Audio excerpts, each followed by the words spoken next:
immagini campo gara avete viste per l'ultimo nostro talk show qui dallo stand di FISE Veneto, al padiglione 5 della 120esima fiera cavalli. Ultimo talk show che si chiuderà con la presenza, stiamo aspettando che arrivi il presidente nazionale di FISE con cui vorremmo fare il bilancio, contiamo che arrivi, speriamo che arrivi. E adesso però, tra tante cose che abbiamo raccontato in queste 6 puntate fatte con Rai TV, un argomento dove chi vi parla è più ignorante del solito, che ed è impegnativo, per cui spero che i miei ospiti saranno benevoli nei miei confronti e vorranno aiutarmi nell'illustrare. Vado a spiegare di cosa si tratta. Allora, abbiamo, partendo dalla mia destra, Pierluigi De Cesaro, dico giusto, che è consigliere della FISE del Veneto, quindi già qualcosa è giusto l'ho detto, è già un passo avanti. Poi abbiamo Giulio Tronca che fa paradriving, che tradotto per noi poveri umani ignoranti significa che facciamo gare di attacchi, quindi cavallo con le carrozze, guidati da persone disabili. E allora qui invece abbiamo due altri, come vi definite? No, no, perché allora, quelli dell'endurance sono enduristi, quelli che fanno polo giocatori, quelli che fanno volteggio volteggiatori, voi? Guidatori. Beh, sapevo che c'è, se poi la chiamavo guidatori. Allora, 2 guidatori? Sì. No, ho fatto lo scosso sulla testa. No, perché no, mica scosso la testa. Sì, no. No, sì o no, o sì, okay, o sì o no. Sì. Sì, no, perché Guidatori. sì o no non si capisce. No. Guidatori.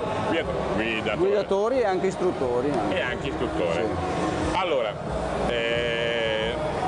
parliamo appunto di una disciplina particolare. Allora, partiamo dall'istruttore. Lei, prima istruttore, come ci è arrivato a fare questa cosa? Beh, io parto da tantissimi anni fa e facevo i cross montati a cavallo. Poi piano piano ho fatto il completo. Poi nel frattempo mi sono fatto i corsi, sono diventato anche istruttore OTB, istruttore primo livello, istruttore secondo livello di discipline olimpiche. Poi ho conosciuto loro praticamente che attaccavno i cavalli alla carrozza. Lei è un corrotto? Praticamente sì. E lei è il corruttore? Loro anche lui? Io sono il corruttore. Ah, lei è il corruttore? Il corruttore di tutti. Ha tolto dei virgolti della palestra delle carrozze. Sì.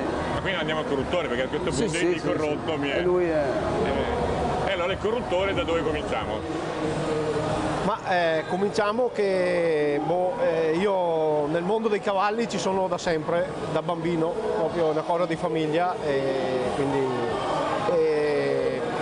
non so, 20 anni fa, forse qualcuno in più che meno, ho cominciato a guidare e ad attaccare i cavalli. La sua esperienza con i cavalli è cominciata in sella? Sì, ma era una passione di famiglia, c'erano i cavalli a casa ma non si faceva sport. In sella? Sella, sì. E la carrozza come è arrivata? È arrivata perché conoscevo degli amici che avevano delle collezioni di carrozze d'epoca e abbiamo cominciato, insomma, davo una mano a loro e poi ho cominciato ad attaccare un mio cavallo e ho cominciato lo sport con proprio Fiera Cavalli. La prima mia dello sport è stato proprio Fiera Cavalli, forse 97-98. Beh, insomma, quindi è un bel po'. Dico 20 anni più o meno, non sbaglio. Lei invece come ci è arrivato? Beh, io sono arrivato a questa attività sportiva dopo l'incidente che ho avuto, che mi ha reso paraplegico, quindi in carrozzina. Nel 2008 ero super appassionato di cavalli e di attività. È un incidente che c'entra con l'equitazione o che non c'entra? No, non c'entra con l'equitazione. Certamente. Mi sembra giusto dirlo non per dargli affari suoi, ma perché giustissimo. Ormai ci sono tante mamme che ascoltano, che hanno paura, ricordiamo oggi poi ci sono molte protezioni, ci sono le tartarughe, ci sono tante francamente cose. Da cavallo sono cascato 1000 volte e non mi è mai successo niente. Era giusto dirlo, certo, per giusto, i cavalli. giusto. No, è stato un incidente stradale in città di Vicenza. praticamente io andavo a cavallo già da 18 anni, in campagna, montagna, sempre in attività fuori nella natura. Ero del gruppo delle Giacche Verdi, facevamo anche il controllo ambientale sull'area del Brenta ed estate su in montagna. Sempre fatto equitazione da quando avevo 30 anni in avanti e anche la mia famiglia ha una storia di appassionati di cavalli. Dopo l'incidente, dopo un anno e mezzo, mi sono rivolto a Carlo Mascaroni, che è il driver storico italiano, e gli ho chiesto... Sapeva già che c'era questa Onify Sport o no? Non sapevo che c'era questa attività come attività sportiva agonistica, sapevo che si faceva dell'attività con le carrozze attaccate. Francamente quell'estate là sono andato in maneggio perché passavo le mie giornate in montagna durante le vacanze là con i miei amici, e è arrivato uno con una pariglia attaccata. Porco boia, sono fregato. E lì la vita è cambiata, e lì è stato un contatto, una ripresa in mano delle redini, un'emozione fuori dal mondo. E poi questo a dicembre... L'impressione che soltanto a ricordarlo ci sia dell'emozione, solo a ricordarlo, so che è bellissimo questo momento. Allora in campagna nella brughiera milanese Carlo ha attaccato una pariglia e dopo 5 minuti ha preso le redini e me le ha messe in mano, e da lì è cambiata la vita. A marzo ho fatto la prima gara qua a Somma Campagna con loro, io la partecipazione ho fatto a questa roba che per me era fuori dal mondo, e praticamente ho iniziato un percorso che dall'attività di campagna, di sportiva all'aperto, è diventato un percorso sportivo agonistico. E qua c'è stato il corruttore. Il corruttore. E lì c'è stata la corruzione. Che bello avere corruttori così. Grandi, se i corruttori fossero così in Italia, se fossero così i corruttori. No, partito... sembra che io non vorrei offendere il corruttore, ma magari fossero questi i corruttori.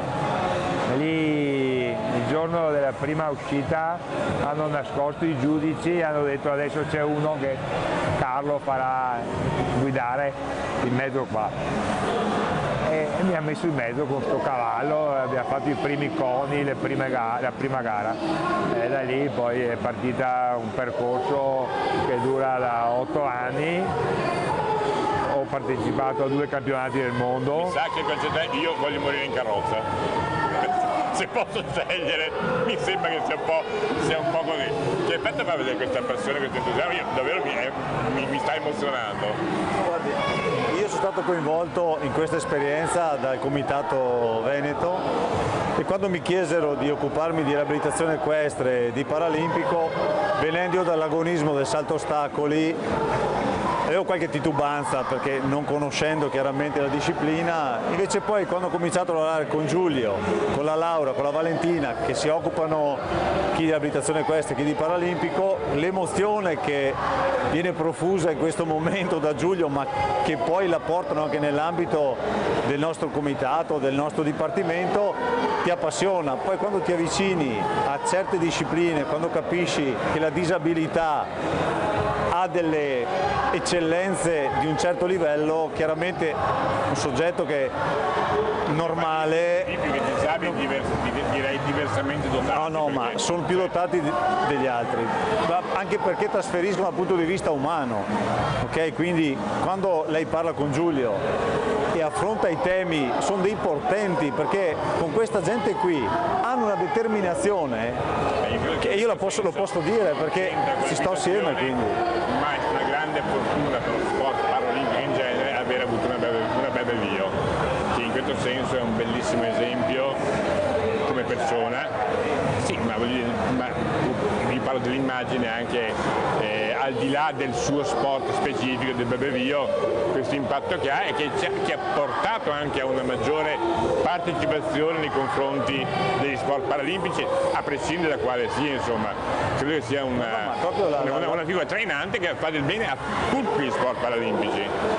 Ma è la forza d'animo, è la volontà di raggiungere. In questi anni si è realizzato anche un processo storico fantastico,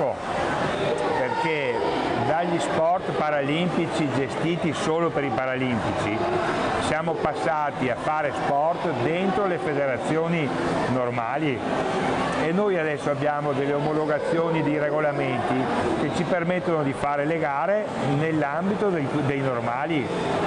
Quest'anno c'è stato il campionato del mondo dei cavalli singoli, in cui c'è stato il campionato del mondo dei normali e insieme noi c'erano 83 normali e 24 disabili e abbiamo fatto la stessa gara, cioè stesso campo di dressage, stessa prova di maratona con gli stessi ostacoli, loro ne hanno fatto 8, noi ne abbiamo fatti 6, ma erano identici. Vabbè, cambia poco, diciamo anche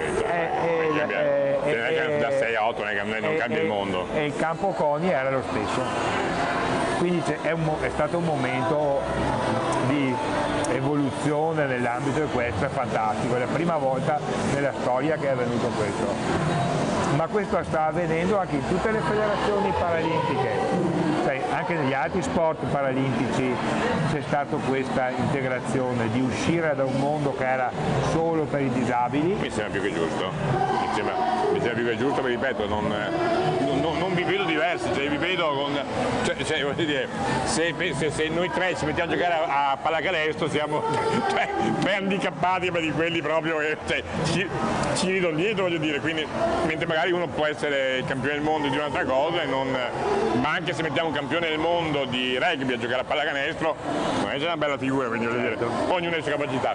Lui ha parlato di dressage con le carrozze, ho capito bene? È inquietante sulla struttura, cioè, cosa vuol dire? No, praticamente vengono trasferite le attività che si fanno nel mondo del cavallo montato, vengono trasferite nel mondo del cavallo attaccato, cioè si fa il dressage, c'è una ripresa di dressage come quello montato, con le lettere, naturalmente con un campo molto più grande, regolamentare 100 x 40 metri. Mentre il dressage normale quanto è? 20 x 60. Nel quale si fanno ci sono i giudici, 5 giudici, anche ai mondiali ci sono 5 giudici che ti giudicano. Quanto dura il dressage con la carrozza? La media è 8 minuti. No, quanto è duro, non quanto dura. Quanto è duro? È duro abbastanza, direi che forse è quasi più difficile che del dressage montato, perché l'unico contatto che abbiamo con i cavalli è le redini e la voce. Quindi insomma il trasmettere le varie cose ai cavalli da quel passaggio lì è difficile. Attaccate, quali sono le possibilità di attacchi? Prego? Le possibilità di, lo spieghiamo al pubblico, un cavallo oppure? Un cavallo singolo, ci può essere anche il pony può essere guidato anche da persone adulte, anche se non superiori ai 16 anni. E dopo c'è la pariglia, che sono? 2 cavalli, e dopo c'è il tiro a 4, che sarebbero 4 cavalli, 2 a timone e 2 in volata. Mi inquieta, cioè il dressage si fa come? Con cosa? O col singolo, o con la pariglia, o col tiro a 4, a seconda della... Dressage col tiro a 4? Io non ho mai visto il dressage col tiro a 4, ma è una cosa pazzesca da vedere. Abbastanza, sì. Ce ne sono poche tanti che fanno dressage? No, in Italia praticamente siamo rimasti senza, in Italia ormai. Veramente... Sì, perché è molto impegnativo, perché il mondo degli attacchi, come si dice, è difficile perché c'è una grandissima logistica. Una persona con un tiro a 4 in gara va via con 5 cavalli, ha bisogno di 2 carrozze, ha bisogno di tutti i finimenti. 2 carrozze? Eh sì, uno per il dressage e uno per la maratona. Poi ha bisogno di tutti i finimenti, ha bisogno delle persone che lo aiutano, perché comunque in carrozza sono in 3. Per chi ti sta guardando e non sta vedendo, parliamo di 4 ruote. 4 cavalli. No, 4 ruote, 4 ruote. Cioè, non il sulchi del No, no, ma è giusto perché una calma e pensa alle cose del genere. No, 4 ruote. 4 ruote. Sì. E là ci sono delle dimensioni di pesi. Certo, stabilite. Per la maratona la carrozza deve essere 1,25 m, pesare il tiro a 4 6 quintali, 2 groom e un guidatore. e praticamente fanno gli stessi percorsi della maratona che può fare un guidatore con un cavallo, ci vanno dentro a velocità pazzesche con 4. Parliamo di guidatori con cavalli propri? Sì, normalmente sono cavalli propri, poi c'è anche il guidatore che fa parte di un team, di un proprietario che ha la disponibilità economica. Come si chiama? Si chiama Candy, è una cavalla di origine danese, è un incrocio fra un Gelder e un Frisone, un cavallo di grande potenza che quest'anno mi ha dato una soddisfazione enorme perché al mondiale siamo arrivati terzi in dressaggio. Come la chiama? Candy o c'è qualche nomignolo? Candy. Solo Candy. Non ci sono mignoli, non c'è niente? Candy, lei è Candy. I cavalli? Cavalli ne ho più di uno, però io faccio solo il singolo. Come si chiama il singolo? Il singolo si chiama Apollantes, per gli amici Apollo, che è il cavallo di punta che ho adesso, e insomma ho partecipato a diverse gare. È 11 anni, è un cavallo Steiner di origine tedesca. Quindi Apollo ha 11 anni, Candy? 10 anni. Qual è l'età della maturità negli attacchi per un cavallo? Come nella sella, 8-10 anni. Dopo Possono essere competitivi fino? Penso, anche 16, anche 17, 18 anni, sì. Se restano, come nella sella, come nel completo, se restano sani. Le risposte non sono mai scontate. Continuo a dire, ricordo che nel galoppo si parla di 3 anni, voglio dire, sempre qui. È un mondo che se non lo spieghi, non lo racconti, non puoi darlo per scontato, quindi raccontiamo le cose in modo che uno possa... Cavalli che hanno una maturità fisica e cerebrale, di testa, di fondo, perché il passare da un dressage a una maratona, a una prova di precisione dei coni, in 3 giorni devi cambiare sia l'attività fisica che l'attività di tipo addestrativo, ci vuole una versatilità che arriva con la maturità dei cavalli. Perfetto, adesso Roberto mi sta chiedendo la linea, credo che ci sia chi l'anno scorso qui nella prova di Coppa del Mondo è arrivato secondo, quindi vediamo se si è preparato, salto ostacoli, chi potrebbe essere l'anno scorso secondo qua a Verona? Potrebbe essere, ma lei mi sorprende per l'impiù. Cosa vogliamo dire di questo atleta? Io lo ricordo che era piccolo e montava i pony, era già uno spilungone, e io ho sempre detto, e chi era vicino a me, che lo vedevamo correre nei nostri circoli, questa è una marcia in più, e infatti. Da cosa si vedeva? Ma si vede dal feeling che uno ha col cavallo, e lui... Hai detto uno spilungone? Era già spilungone allora. Parlando di ostacoli, essere spilungoni. Una volta erano tendenzialmente più piccoli, poi evidentemente l'evoluzione... È troppo alto, 1,85 è troppo alto. 50 anni fa mi dicevano così. Io sono scarso andare a cavallo perché sono troppo alto, io sono quasi 2 metri, quindi esageratamente alto. Però insomma le leve aiutano anche in quello, ma soprattutto aiuta la capacità. Qual è la più bella qualità di Zorzi? Umana secondo me. Tecnicamente parlando, come stattatore, qual è la più bella? Secondo me lui è perfetto, non si vede le azioni che fa, è elegante, è sempre composto, a me piace molto. È già arrivato, può solo migliorare nel ranking più di così. Gli auguriamo più di così. Gli auguriamo tutto il bene del mondo sicuramente. Allora, sì, mi sembra di vederla insieme, allora Roberta con Zorzi. Ciao Fabio, la terza giornata qui a Fiera Cavalli. Ci troviamo nel padiglione numero 7 in compagnia di Lorella Casalatina, U-Black, la fondatrice. Allora adesso ti faremo vedere delle cose meravigliose. Intanto Lorella ci accompagna in mezzo a questa folla del sabato mattina qui a Fiera Cavalli nel suo stand. Ti voglio raccontare che Lorella è sponsor Fise Veneto per il 2° anno ed ecco a voi dove ci troviamo. Lorella, dove siamo? Oh mamma, è questo? Lo conosciamo? Buonasera, sì ciao, buongiorno a tutti, siamo nel nostro stand, scusate sono un po' emozionata. Ci troviamo qui perché in qualità di sponsor di Fise Veneto abbiamo scelto un cavaliere veneto per rappresentarci e per premiare un contest che abbiamo organizzato per presentare il nostro prodotto di punta, che sono degli speroni in oro. Proviamo a dire il nome, magari non lo conoscono. Alberto Zorzi. Buongiorno a tutti, piacere mio. Ci racconti un po' di cosa si tratta questo evento e soprattutto sappiamo che c'è anche una fortunata. Sì, l'evento è consistito nel pubblicare una foto che rappresentasse il legame e il destino che univa il cavaliere e il cavallo, proprio come gli stivali di Parlanti sono uniti con gli speroni di U-Black. E la vincitrice... Ecco a voi che sta arrivando, nel frattempo comunque ringraziamo anche Parlanti per averci ospitato e aver partecipato a questo contest e ora scopriremo il nome della vincitrice. Ciao, io sono Arianna Marzatico e ringrazio Parlanti, U-Black e Alberto per questa occasione e per il premio anche. E sono un po' emozionata se non si vede e niente, ringrazio ancora gli organizzatori. Per farti emozionare dal tutto lasciamo spazio ad Alberto che si avvicina a te. Eccoli qui. Anche Daniele invitiamo ad aggiungersi a noi. Facciamo fare 2 battute veloci a Daniele che magari lui è almeno emozionato di tutti. Ah, ecco, sentiamo subito un bel fiatone allora. No, sono contento, sono veramente felice per questa ragazza, per il premio, per la manifestazione e per tutto. E spero che ci potrà essere un seguito, no?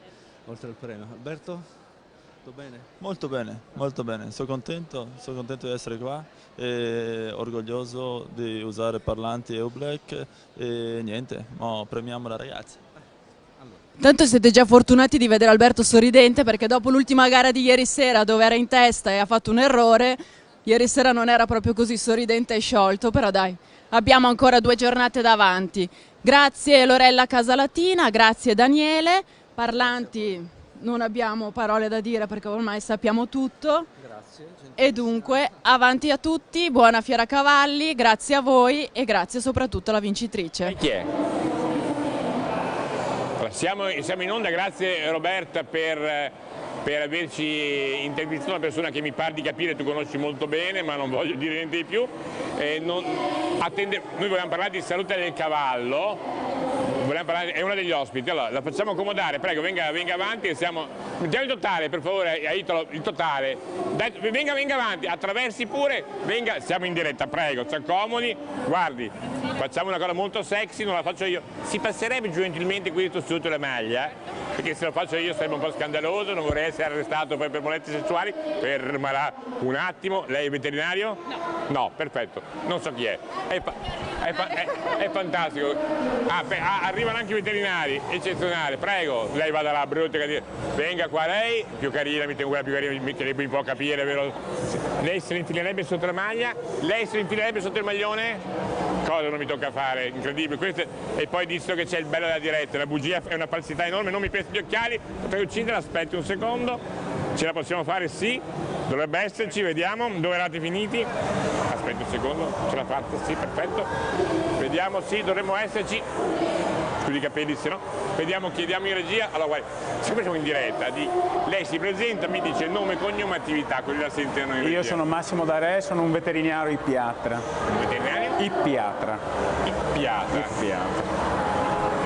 L'hai sentito? Io spero di sì, prego. Io sono Miranda Ross, faccio parte della commissione etologica Fise Veneto.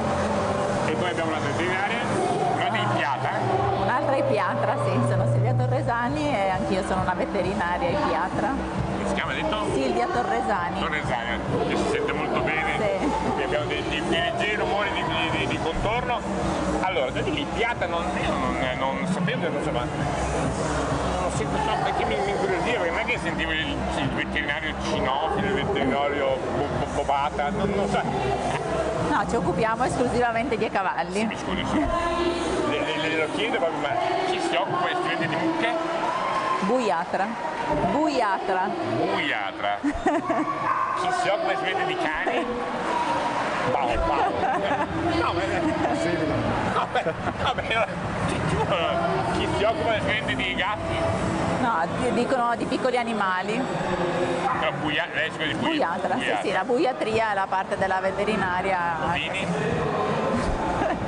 Altre domande? Elefanti. Io ho un vostro collega, Aldo Giovannello, che si occupa di elefanti, che va in Africa nel progetto, il Bingo Project, per gli elefantini abbandonati.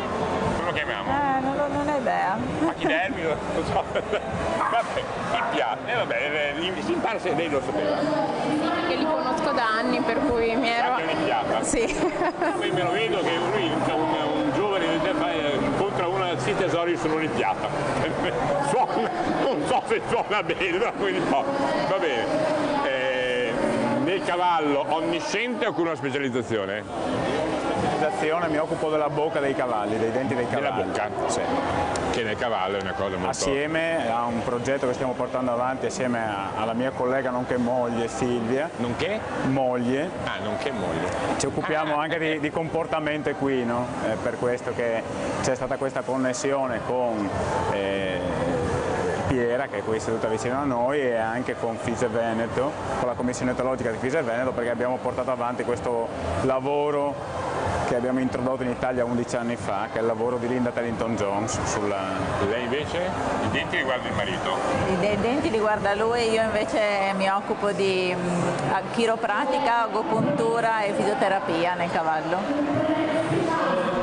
E anche di comportamento, seguendo e insegnando il metodo Tellington in Italia. La FISE in questo senso come si inserisce? Allora, io conosco Massimo e Silvia prima come veterinari dei miei cavalli, quindi circa 8 anni fa. Problemi di denti? Anche. Che aveva il suo cavallo? Ma diciamo che la prima conoscenza è proprio iniziata così, nel senso che c'era una cavalla che aveva delle difficoltà, che a livello generale sembrava tutto a posto, invece poi in realtà quando Massimo per la prima volta gli ha aperto la bocca ha trovato un dente molto grosso in un punto dove lei aveva della sofferenza e apparentemente non si riusciva a capire il perché questo cavallo avesse un comportamento così difficile, e quindi il mio avvicinamento è stato... Perché partiamo da un caso concreto. Cosa può portare un problema di un dente, quello che è il complesso del cavallo? Può portare dei problemi vari e molto importanti, perché la bocca non è solo il mezzo attraverso il quale il cavallo si alimenta, ma è anche un punto cruciale perché è contenuta nella testa, che raccorda in sé tutti gli organi di senso, e nonché è il contenitore per il cervello, quindi è una distretta, una parte del corpo che il cavallo tende a difendere con molta energia, proprio perché è molto molto importante. Quindi questa cavalla, per esempio, che aveva un dente fratturato, aveva molto dolore e naturalmente per lei diventava difficile non solo mangiare ma anche relazionarsi, lavorare, e quindi portava anche problemi di tipo comportamentale, naturalmente. In questo senso, come abbiamo visto, una grande evoluzione nelle selle, negli arcioni, perché poi una volta non si guardava alla schiena dei cavalli, adesso invece molti cavalli richiedono selle su misura perché quella standard non va bene, bisogna misurarli. Le imboccature e i morsi in questo senso come stanno evolvendo per uno che si occupa di bocca? Sì, le imboccature si sono evolute, sono cambiate, si sono evolute, e ce ne sono anche alcune che in realtà hanno una storia lunga e che sono ancora efficaci ed efficienti. Come si sceglie? L'imboccatura si sceglie in base all'anatomia della bocca del cavallo, ma anche alle caratteristiche gestionali del cavallo, nonché viene scelta un po' dal cavaliere, perché magari lo stesso cavallo che monta Piera con una determinata imboccatura io probabilmente lo monterei con un'altra, dipende un po' dalle caratteristiche non solo del cavallo ma anche del cavaliere. Però quello che vorrei... C'entra la bocca del cavallo? C'entra assolutamente, potrebbe e dovrebbe centrare di più, nel senso che è poco considerata nel momento momento della scelta dell'imboccatura, e quello che cerchiamo di fare noi è sensibilizzare anche su questo aspetto. Ma soprattutto l'imboccatura è gestita poi da noi, per cui a prescindere da quale essa sia è bene sensibilizzare la cultura del cavaliere. Ma può incidere sulla salute della bocca del cavallo? Assolutamente, sì, assolutamente. Quindi l'imboccatura sbagliata può far danni? Assolutamente può far danni, ma soprattutto può far danni un uso sbagliato dell'imboccatura. L'imboccatura come strumento, come oggetto di per sé non fa danni se non viene mal utilizzata. Invece chiropratica in quali casistiche? Agopuntura anche agopuntura, sì, chiaramente vengono chiamate medicine alternative, ma sono complementari più che alternative. Sul mal di denti funziona? Funziona perché se un cavallo che ha male in bocca sicuramente avrà delle ripercussioni a livello della colonna vertebrale, in qualche punto sicuramente, perché come in umana tutti gli atleti controllano il bilanciamento della bocca per non avere mal di schiena, la stessa cosa è nel cavallo. Quindi sicuramente la salute della bocca è molto importante, ma poi perché può avere ripercussioni su tutta la colonna vertebrale, poi chiaramente non è l'unica causa, parlava prima di selle, ci sono selle sbagliate che possono avere ripercussioni sulla salute della colonna vertebrale. Attenzione, la sella sbagliata non c'entra in questo caso di come lo stiamo dicendo la marca della sella. No, non è che è sbagliata perché è la marca Pippo e volevo la marca Pippa, no, assolutamente. È che se non tutte le selle vanno bene su tutti i cavalli, certo, è corretto? Certo, si possono paragonare alle scarpe, voglio dire, delle persone, no?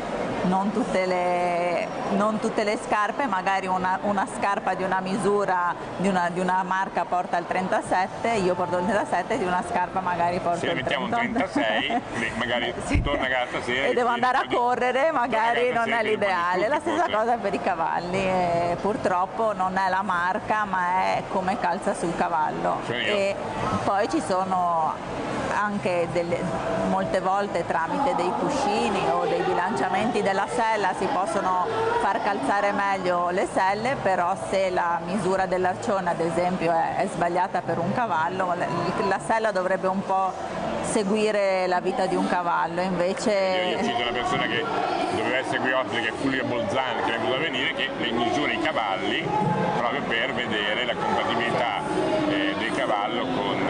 E nella vita di un cavallo non è detto che nel corso della vita calzi sempre bene la stessa sella, la stessa misura di sella. Molte volte il tipo di lavoro, lo sviluppo muscolare, la crescita, perché molti cavalieri acquistano i cavalli. Ci sono selle anche, ricordiamo che la sella a dressaggio è una cosa, la sella d'assalto un'altra, quella a completo. E ci sono selle che danno più problemi o discipline che danno più problemi alle... No, diciamo che in ogni disciplina si è sviluppata una tipologia di sella che vada incontro, diciamo, sì, qual è la disciplina dove è più difficile fare la sella giusta? Non c'è una disciplina, ci sono tipi di cavalli ad esempio. Allora, qual è il cavallo più difficile? I cavalli più difficili sono i cavalli che hanno ad esempio una cassa toracica molto corta, perché le costole aiutano a sorreggere, diciamo, il peso del cavaliere. Chiaramente su un cavaliere molto grande, su un cavallo con la schiena molto corta, la sella andrà a cadere dietro, diciamo molto dietro le ultime costole e quindi per il cavallo è molto più faticoso sorreggere il peso del cavaliere. Va ben capito che io faccio solo domande intelligenti e molto colte e profonde. Lei parlava di agopuntura. Quanti aghi sul cavallo? Quanti ce ne vogliono? Anche uno. Non è che su un cavallo devo usare tanti aghi, dipende dal problema. Molte volte basta anche solo un ago e un punto per bilanciare dei meridiani, che poi hanno azione sugli organi ad esempio, o anche sull'apparato muscolare. Quindi non è detto che bisogna per forza grande parete. Detto che parla con uno che si vede una siringa che è un ago sviene. Il rapporto con l'ago dell'iniezione e quello dell'agopuntura è diverso?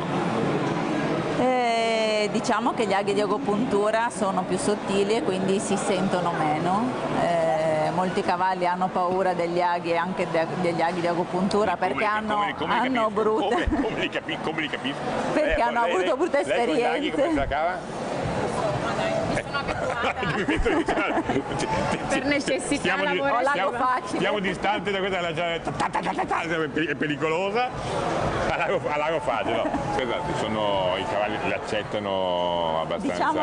Diciamo di sì, che ci sono dei cavalli che comunque sono più sensibili e quindi possono avere un rapporto meno collaborativo con gli aghi, però in genere quando mi conoscono, siccome in genere ho un rapporto continuativo con i miei pazienti, quando sanno che lavoro per loro. Il primo impatto gli è capitato dei primi impatti difficili? Beh, sicuramente, molti cavalli hanno paura degli aghi come le persone, anche perché magari hanno avuto brutte esperienze con le iniezioni e quindi chiaramente sono prevenuti, però diciamo che si riesce a convincerli. Io ai cani che a volte dico mettigli la museruola, ci sarebbero cavalli qui dove mettere la museruola? Che mordono? Ci sono cavalli che mordono. Ci sono cavalli che minacciano di mordere perché vogliono raccontare qualcosa, poi magari se non vengono ascoltati può essere che capiti anche il morso. Visto che lei l'hanno mai morsa? No, non in maniera, no, direi di no. No, può capitare, io ho sempre le mani in bocca e può capitare qualche morso accidentale, ma non con l'intento di... No. Fino adesso fortunatamente. È riuscito a tenersi lontano. Si impara a stargli vicino anche un po' a prevenire. Qual è il segnale di avvertimento? Beh, sicuramente il fatto di una mimica facciale particolare, il fatto di abbassare le orecchie o di guardare con uno sguardo magari tra virgolette minaccioso, di dire guarda stai lì perché altrimenti potrei morderti, nonché il fatto di... In quel caso l'ippiatra cosa fa? L'ippiatra se ascolta fa un passo indietro, non per dar la vinta al cavallo ma per dire ho capito che sei a disagio e quindi magari poi sceglie un approccio più morbido, concedendo magari alcuni minuti al cavallo per capire che non faremo niente di dannoso, di pericoloso o di doloroso e quindi anche grazie a queste tecniche che poi abbiamo imparato e importato adesso abbiamo un rapporto molto sereno con i nostri pazienti. In questo senso da padrona quanto è importante proprietaria, quanto io non so mai che devo dire, anche i miei cani di padrone proprietario vado male a usare il termine, non so mai cosa dire, cioè ci apparteniamo reciprocamente, quindi la parola mi fa sempre un po' fatica. Quanto è importante questa evoluzione della veterinaria in patologie animali? Beh, sicuramente è un punto di partenza che ti dà una maggior sicurezza, una collaborazione che nasce da subito, per cui avere degli ottimi professionisti al tuo fianco ti permettono di fare una carriera del cavallo, io parlo per i cavalli sportivi, di una certa qualità e anche se si incontrano poi delle difficoltà comunque avere sempre una soluzione pronta per il benessere del cavallo e il rispetto di quello che è la sua crescita. Adesso io vi ringrazio per essere con noi, abbiamo Roberta con un ospite che purtroppo non ho il volantino della sua attività perché non so se riesce a trovare il volantino perché prima ve ne parlavo quando eravamo tempo addietro, quando eravamo nel paddock dei cavalli del riding, lei ha scritto che il cavallo non pensa, allora vabbè, forse non riusciamo a trovarlo al volo il volantino perché è comunque nella sua pubblicità, l'avevo citata ma non so se è una cosa che un po' mi ha colpito, insomma non è questo, niente, pazienza. Comunque lei aveva scritto appunto nel volantino, eccolo qua, chiedo scusa, grazie mille Alessandro me lo manda perché allora ho sbagliato, era nel libro. No, eccolo qua, mi ha incuriosito questa frase, adesso non so poi Roberta di cosa vorrà parlare, ma io ve l'avevo accennato prima in un'intervista, mi piace, adesso andiamo a sentire appunto quest'altro progetto per quanto riguarda, e lei, adesso la sentiamo, adesso l'intervista a Roberta, ha scritto, io non sono per nulla d'accordo, ve lo dicevo prima, il cavallo non pensa. Pensa il cavallo? Lei può confermarmi che c'è scritto il cavallo non pensa? Sì. e non sono d'accordo neanch'io. Che la pensa? No, si può anche non essere d'accordo, voglio dire, cioè io, come si può, come lei non è d'accordo con noi, io penso che gli animali pensino, ci siamo confrontati, mi dice che è solo istinto, insomma andiamo a sentire, cedo la linea a Roberta e poi andiamo a chiudere la puntata fra pochi minuti, lo vedo già qua, con il presidente nazionale di FISE. Eccoci qua, linea a Roberta. Ciao Fabio, mentre tu sei in attesa del presidente FISE nazionale Marco Di Paola, io mi trovo con Alessandra Rieger e ci ha incuriosito questa associazione Equitazione Creativa Raido. Sentiamo da lei di cosa si occupa questa associazione. Raido è un percorso che mira sulla crescita interiore della persona e in questo percorso il cavallo viene utilizzato come maestro che accompagna un percorso strutturato attraverso i 7 chakra.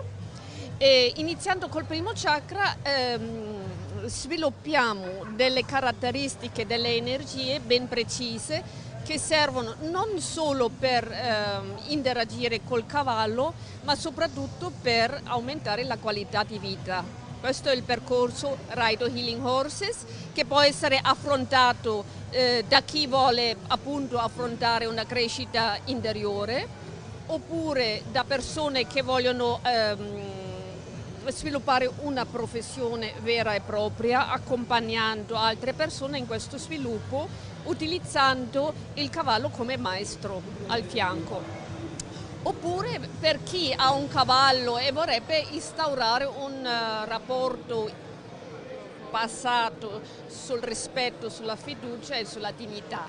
Sono queste le tre motivazioni per cui uno può sentirsi spinto di affrontare questo percorso Raido Healing Horses. 3 motivazioni aperte sia a grandi che a piccini, non c'è un'età da rispettare, si può iniziare anche già nella giovane età questo sviluppo, soprattutto perché il cavallo, essendo un grande maestro, si può iniziare già fin da piccoli. Certo, prima si inizia meglio è, sì, senz'altro. Possiamo dare delle indicazioni di una vostra pagina Facebook o di un sito dove trovare tutto quanto, perché la cosa è molto interessante. Abbiamo una pagina, cioè un sito www.raidohealinghorses.com dove si trovano tutte le indicazioni in italiano e tedesco anche. Ci dispiace lasciare Alexandra, ma ci avvisano che è arrivato il presidente Di Paola. Mi raccomando, collegatevi alla loro pagina Facebook e sito, perché ripeto, questa associazione Equitazione Creativa Raido è molto interessante e vi stupirà. Grazie Alexandra. Grazie a voi, grazie. E come anticipato, dopo tanti medagliati, dopo tanti responsabili dei diversi dipartimenti della FISE, chiudiamo in bellezza questo nostro ciclo di talk show realizzati nello stand di FISE Veneto a Fiera Cavalli, con appunto, ricordiamo, la produzione di Ride TV con il presidente nazionale di FISE. Lei mi spiegava prima che le presidenze hanno come percorso la durata di un ciclo olimpico. Lei ha cominciato quindi nell'immediato 2017, gennaio 2017. Con un risultato che per gli sport equestri come era stato? A livello politico mio? No, a livello delle Olimpiadi. Purtroppo non bene, nel senso che abbiamo avuto solo la squadra di completo che non ha avuto una performance, diciamo, che si può ricordare. E nell'individuale del salto ostacoli abbiamo avuto un cavaliere, ma non è riuscito a finire la competizione. E quindi che cosa spera di poter portare alle Olimpiadi che vi da presidente? Allora, la scommessa vera da vincere, perché è da tanti anni, dal 2002 di Atene, dal 2004 di Atene, che non si riesce a ottenere, sarebbe la scuola dei salto ostacoli. È una scommessa ambiziosa perché il salto ostacoli è molto competitivo e selettivo, però sarebbe un grande traguardo avere una squadra di salto ostacoli di nuovo alle Olimpiadi di Tokyo 2020. Ovviamente ci farebbe un grandissimo piacere avere pure il completo, che è invece un risultato forse più alla nostra portata. Sul dressage non siamo ancora pronti per ambire a una squadra. Parlando di ostacoli, il problema di fare una squadra è più nei cavalieri o nei cavalli? Perché ricordiamo che qui i cavalli ad altissimo livello, anche nel mondo, poi alla fine si conoscono uno per uno. Allora, il problema è sicuramente un problema di binomio. Da noi a quella altezza, a quelle difficoltà vince il binomio. Il vero problema è per tutte le nazioni trovare cavalli, atleti capaci di combattere a quei livelli, perché atleti cavalieri ne iniziamo a avere diversi e molto competitivi. Il problema è trovarli e soprattutto mantenerli, perché poi ci sono tante nazioni più ricche delle nostre che tendono a comprare. I cavalli importanti costano cifre importanti, diciamocelo. Costano cifre importanti, ma noi abbiamo la fortuna di avere una grande tradizione, una grande scuola, una grande cultura equestre e quindi molti riusciamo pure a costruirceli in casa. Il problema è mantenerli, perché poi le offerte sono importanti e soprattutto i sponsor, i cavalieri poi giustamente tendono a vendere, perché di fronte a un'offerta importante è difficile non vendere. Oggi in Italia cavalli di alto livello quanti ce ne sono? Ma noi, devo dire, quest'anno ci siamo difesi molto bene, purtroppo non abbiamo avuto un bellissimo risultato di squadra ai mondiali, ma ci sono state una serie di eventi concomitanti e questo è uno sport fatto pure di fortuna, fatto di tanti elementi. Siamo andati molto bene nelle Coppe delle Nazioni, siamo andati molto bene alla finale mondiale della Coppa delle Nazioni, dove siamo arrivati purtroppo quarti, ma per una fatalità, un errore all'ultimo salto dell'ultimo percorso dell'ultimo giorno. Questo è il nostro sport e ci siamo scelti, quindi noi abbiamo almeno 7-8 binomi in questo momento che potrebbero ambire. La difficoltà è trovare la qualifica olimpica, che può avvenire o ai mondiali, e quest'anno l'abbiamo bucato questo risultato, o agli europei, oppure ci sta un'ultima gara che si svolge a ottobre, che è la finale delle Coppe Nazioni, dove c'è l'ultimo posto disponibile. Questo è il salto ostacoli. Nel completo la qualifica è un po' differente e anche lì abbiamo bucato l'occasione dei mondiali. La prossima si prospetterà invece agli europei del prossimo anno.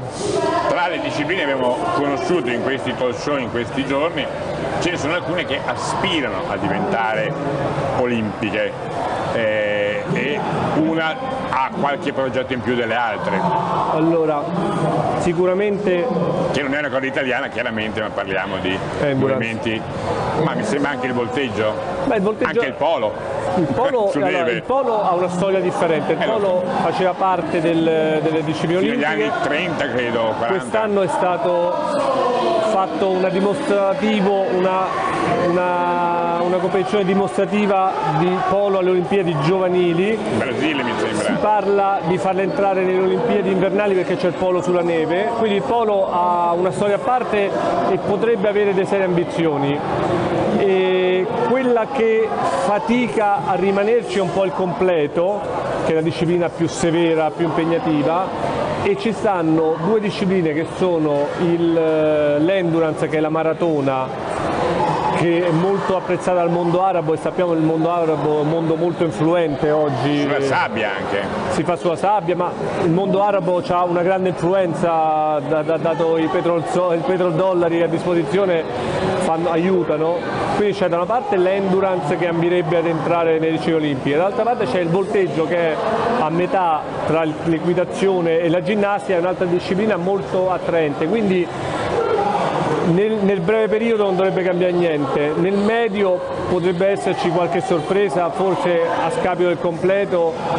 Non credo del dressage, che è sempre molto apprezzata. Su chi scommetterebbe l'ingresso olimpico? Allora se dovessimo ragionare sulla geopolitica, forse l'endurance perché c'ha gli arabi. Se dovessimo ragionare sulla spettacolarità, il volteggio, perché è molto spettacolare. Insieme abbiamo fatto una bella esibizione che avevamo adesso, non so se possiamo rivedere, lo chiedo alla regia, di questi due ragazzi che hanno vinto una gara importante, hanno fatto vedere questo volteggio di coppia, sempre possibile, lo sta cercando e magari la rivediamo, quindi ne approfittiamo anche per rivederle insieme delle immagini davvero belle che danno il volteggio è più televisivo pure? Sì,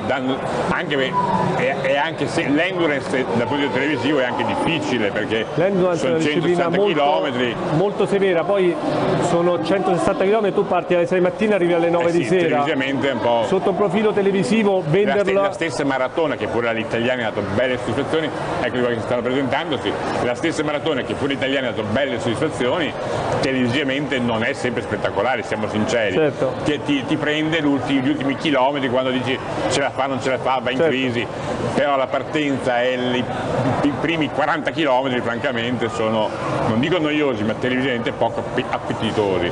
Mentre queste immagini abbiamo visto, e tra l'altro che alcuni protagonisti hanno rivisto per la prima volta insieme a noi, sono davvero spettacolari e potrebbero effettivamente diventare appetibili per il mondo televisivo, che chiaramente oggi nelle Olimpiadi è importante. Basta vedere come ha cambiato il mondo del calcio per capire l'impatto della televisione. Assolutamente, lo show business purtroppo, per fortuna, perché poi ha i suoi lati positivi e i suoi lati negativi, detta le regole, quindi le Olimpiadi sono un costo enorme, un costo sociale che però vive anche di diritti televisivi, perché senza i diritti televisivi le Olimpiadi sarebbero una catastrofe economica. Sarebbero un costo sociale per la comunità che li ospita enorme e insopportabile, quindi i diritti televisivi, lo show business hanno necessità di mostrare e tra le due sicuramente il volteggio è molto più spettacolare, quindi se faranno una scelta in questo senso sicuramente vince il volteggio. Dall'altra parte, come ho detto prima, l'endurance è una disciplina molto apprezzata da tutta la parte del mondo arabo. Mi lasci dire che se non ci fossero quelli come noi adesso che lo stanno facendo vedere e rivedere, credo che il pubblico a casa raramente abbia visto questo genere di immagini. Devo dire è una disciplina poco conosciuta ma molto apprezzata e secondo me molto didattica per la promozione dello sport equestre, perché consente di mettere insieme due elementi che... Lei le aveva mai viste queste immagini? Che sono due... Sì, queste immagini le aveva mai viste? Queste. Io l'ho vista, ero presente. No, se avete visto l'immagine no. Vede, essere presente è una cosa, ma le immagini le aveva mai riviste? Non l'ho mai riviste, sono veramente bellissime e spettacolari, sono due campioni formidabili che fanno delle attività veramente, devo dire, pure rischiose, perché bisogna aggiungere che di fronte a questa coppia milanese fortissima c'era pure una ragazza veneta che voi conoscete tutti, che è Anna Cavallaro, che facendo questa gara in uscita si è rotta quindi è pure uno sport spettacolare ma anche rischioso. Anna aveva fatto una performance incredibile, scendendo si è rotto il ginocchio, e ha chiuso purtroppo in testa il suo mondiale, ma non ha potuto concludere perché non era in grado di concluderlo. Ma ripeto, questo vuol dire che in realtà l'abbiamo detto prima, questa è una coproduzione tra Fiser Veneto e Rai TV e stiamo anche mostrando appunto immagini che credo il pubblico abbia visto raramente. Credo che a questa iniziativa, anche un po' che lo dico, di Fiser Veneto vada dato merito, perché diversamente lo stesso presidente nazionale è la prima volta che rivede le immagini. In TV è la prima volta e devo dire che questo è uno sport che ci consente veramente di fare promozione, perché agisce su due valori importanti. Il cavallo, che per noi è un compagno meraviglioso, un grandissimo testimonial, e la ginnastica, che è un aspetto che tanti che fanno sport cercano nell'attività motoria sportiva. Noi veniamo molto spesso in maniera errata tacciati di non essere uno sport dove si fa attività fisica, invece è un grandissimo errore. E invece il volteggio dimostra che il cavallo e la ginnastica sono due cose che possono andare a braccetto. Noi abbiamo raccontato tante discipline, di quel polo, l'endurance, il completo, il volteggio, cioè cose che abbiamo parlato del polo su ghiaccio, non l'abbiamo visto ma l'abbiamo raccontato, ne abbiamo almeno parlato, e forse un problema degli sport equestri oggi è quello di farsi conoscere, anche perché parlavamo prima della televisione, oggi è un mezzo che credo che sia fondamentale anche per una federazione che voglia conquistare un nuovo pubblico di utenti, di persone che vogliono abbracciare queste discipline. La televisione via etere, diciamo che ormai è egemonizzata da pochi sport, che sono il calcio, il basket, il tennis, Devo dire che secondo me gli sport come il nostro e come tanti altri sport magari non popolari come quelli di primo livello hanno un grande futuro sulla televisione via web. E noi là siamo. Ma assolutamente sì, perché oltre a essere Sky, tutte queste piattaforme stanno dimostrando che stanno faticando sugli altri sport, invece le TV via web sono una realtà, lo smartphone ormai è una realtà quotidiana che tutti utilizziamo. Io vedo i nostri tesserati per accedere ai servizi federazione usano soltanto lo smartphone e ormai poter essere sullo smartphone penso sia lo strumento vincente per divulgare, e il nostro sport ha alcune discipline veramente spettacolari, il volteggio è una di queste, l'horseball è una di queste, il polo è un'altra, che possono veramente aiutarci nella diffusione di questo nostro grande testimonial che è il cavallo. Noi crediamo tanto nel cavallo perché è veramente lui l'elemento vincente del nostro sport e quello ci differenzia da tutti gli altri sport. Siamo nel regno del cavallo, questa Fiera Cavalli di Verona che è un appuntamento di valore mondiale. Qual è l'importanza di Fiera Cavalli? Fiera Cavalli è innanzitutto un evento molto amato dal nostro popolo. Il nostro popolo equestre ama Fiera Cavalli, ama venire a Fiera Cavalli, ama essere a Fiera Cavalli. Fiera Cavalli è veramente uno spaccato del nostro mondo, quindi riesce a dare una testimonianza di quello che è il mondo equestre, che non è un mondo di lusso, non è un mondo di ricchi, non è uno sport da ricchi, è uno sport fatto da tante sfaccettature, puoi praticarlo in tante maniere, è come andare in una vacanza, puoi andare in un albergo a 5 stelle, puoi andare in un albergo a 2 stelle, sta a te scegliere che vacanza puoi fare e nello stesso modo puoi vivere il cavallo in quella maniera, e Fiera Verona ti dà questa dimostrazione di come puoi vivere il cavallo in tante maniere diverse. Tu c'hai l'esempio dal turismo equestre al trekking per arrivare fino alla Coppa del Mondo del salto ostacoli, che è la parte più sfavillante e forse pure più costosa del nostro mondo. Quindi Fiera Cavalli ha questo grande vantaggio di offrire questo spaccato del nostro mondo, ma ha un'altra grande peculiarità, che mette il cavallo al centro della fiera. È veramente il cavallo quello che vince, è il cavallo che è un compagno di sport incredibile, è un compagno di vita per tanta gente, è un compagno di divertimento per tanti bambini ed è un compagno anche di terapia per tanti ragazzi che hanno avuto dei disagi, delle sfortune rispetto a tanti altri. Quindi Fiera di Verona riesce veramente a proporre il cavallo a tutto tondo. Fiera Verona, quindi Veneto, di Fise Veneto cosa diciamo? Fise Veneto è una realtà incredibile, avete innanzitutto un presidente che è eccezionale, un'esplosione di voglia, fantasia, buon umore che è un elemento importantissimo, una regione, ma non soltanto nell'equitazione, un po' in tutti i settori, pure nel settore economico, è una regione molto trainante, una regione che esprime nello sport equestre tanti risultati, tanti ragazzi, tante ragazze. Il nostro è uno sport molto rosa e in Veneto ho notato pure nelle premiazioni tante ragazze che vanno sul podio, e devo dire è una regione viva e vivace grazie a un presidente e a un consiglio molto attivo, grazie a tanti istruttori con una passione enorme che hanno trasformato questa passione in un mestiere, e grazie a tante famiglie che assistono questi ragazzi in questa passione che tutti insieme condividiamo. Per salutarla, prima di salutarla volevo chiedere cosa ne pensi di questo esperimento che abbiamo fatto appunto tra Ride TV e Fise Veneto di cercare di raccontare non Fiera Cavalli ma gli sport equestri qui del Fiera Cavalli attraverso questo mezzo televisivo.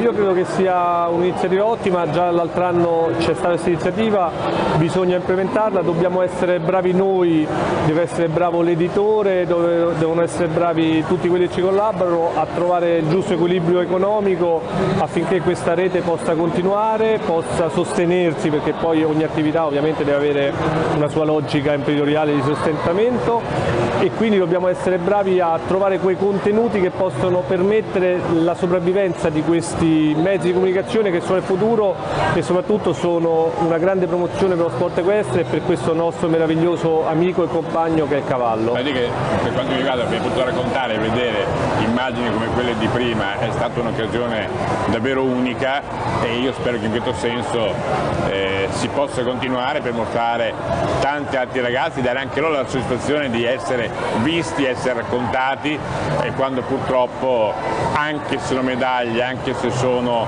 ori mondiali, le grandi testate fanno finta che non esistono e questo francamente dispiace. Quindi devo dire che purtroppo le testate seguono il pubblico ovviamente segue gli sport popolari. Noi devo dire stiamo migliorando molto perché con questi risultati incredibili stanno facendo tanti nostri sportivi, stiamo ottenendo visibilità e spazi, però devo dire poi il nostro è uno sport di nicchia e quindi poter avere un canale penetrante a livello del nostro mondo secondo me è importante, quindi grazie Rai TV perché è un'iniziativa corretta, giusta e che noi apprezziamo e speriamo che vada avanti. Presidente, grazie mille, buon lavoro. Grazie, arrivederci, noi abbiamo concluso. Grazie per averci seguito. Il metodo più conveniente per far conoscere i tuoi prodotti a chi pratica l'equitazione? RideTV.it.